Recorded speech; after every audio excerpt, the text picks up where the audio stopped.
Hello friends, welcome to another video of my YouTube channel the bongs life. আশা করছি আপনারা সবাই খুব ভালো আছেন আর সুস্থ আছেন। আমিও খুব ভালো আছি। তো আজকে ছেলের আবদারে নিরামিষ পালক পনির খুব সহজ পদ্ধতিতে আপনাদেরকে করে দেখাবো। মামা কি হলো বল। মামা পালক পনির খাবো প্লিজ।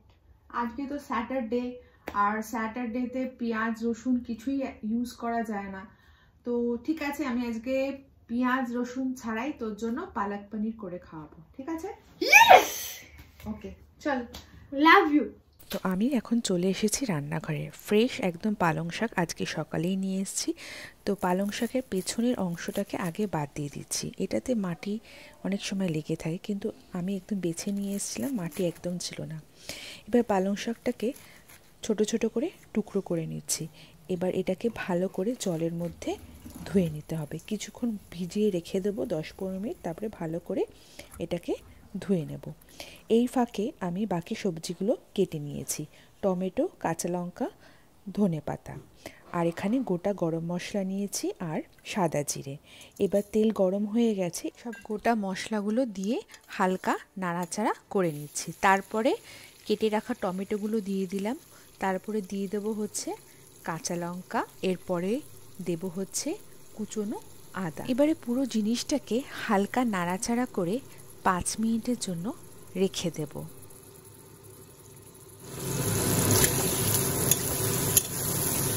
5 মিনিট হয়ে গেছে। এরপরে যে পালং শাকটা ধুয়ে রেখেছিলাম, এক এক করে সব পালং শাক এর মধ্যে দিয়ে দেব। ফ্রেশ 1 মুঠো ধনেপাতা দিয়ে দিচ্ছি এর মধ্যে। এরপরে প্রত্যেকটা জিনিসকে ভালো করে নাড়াচাড়া করে নিচ্ছি, যাতে এগুলো পাতাগুলো একটু মুজে যায়। এরপরে এক এক করে এর মধ্যে দিয়ে দেবো হচ্ছে সুগার ফ্রি, স্বাদ অনুসারে নুন দিলাম। এবার পালং শাকটাকে লো ফ্লেমে রেখে দেবো কিছুক্ষণ, 5 থেকে 7 মিনিট, যাতে এটা মজে যায়। দেখুন একদম মজে গেছে, পারফেক্ট একদম। এবারে এটা একটা কাচের পাত্রের মধ্যে নিয়ে নিচ্ছি ঠান্ডা করার জন্য। যেই এটা ঠান্ডা হয়ে যাবে, তারপরে এটার আমি পেস্টটা তৈরি করব। এবারে আমি নিয়ে নিয়েছি পনিরটা আমি বাড়িতেই বানিয়েছি। বাড়ির পনির খেতে সবাই ভালোবাসে। পনিরের মধ্যে দিয়ে দিলাম কাশ্মীরি মির্চ, গোলমরিচ, আর দিয়ে দিলাম নুন আর অল্প গরম মশলা।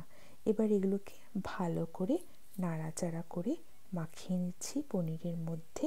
তারপরে গরম তেলের মধ্যে পনিরটাকে লাল লাল করে ভেজে নেব। পনিরটা ভাজতে ভাজতে ওইদিকে আমার পালং শাকটা ঠান্ডা হয়ে গেছে। তো এই ফাঁকে আমি পালং শাকের একটা স্মুথ পেস্ট রেডি করে নিয়েছি। এবার ওই যে তেলে আমি পনিরটা ভেজেছিলাম, ওইখানে এই যে অল্প তেল আছে এর মধ্যেই আমি পেস্টটা মিশিয়ে দিচ্ছি। আলাদা করে আর আমি তেল ইউজ করিনি, পুরো পেস্টটা এর মধ্যে দিয়ে দিলাম। এর উপর থেকে দিয়ে দিচ্ছি হচ্ছে গরম মশলা গুঁড়ো আর হচ্ছে কাশ্মীরি মির্চ। এবারে একটা ছোট বাটির মধ্যে অল্প টক দই আর আমচুর পাউডারটাকে ভালো করে মিশিয়ে উপর থেকে ছড়িয়ে দিলাম। এবারে এর উপর থেকে দিয়ে দিচ্ছি হচ্ছে ভেজে রাখা পনিরটা। ভালো করে নাড়াচাড়া করলাম লো ফ্লেমে 5 থেকে 7 মিনিট মতন। বাস আমার পালক পনির রেডি। এটা একটা পাত্রে নিয়ে নিলাম আর ড্রাই রোস্টেড কাসুরি মেথি উপর থেকে ছড়িয়ে দিলাম। বাস উইদাউট অনিয়ন অ্যান্ড গার্লিক ছাড়া পালক পনির আমার রেডি। পালক পনির সাথে খাওয়ার জন্য পরোটা বানিয়েছি। এবার গরম গরম পরোটা আর পালক পনির ছেলেকে সার্ভ করে দিই। ওই এখন বলবে কেমন পালক পনির।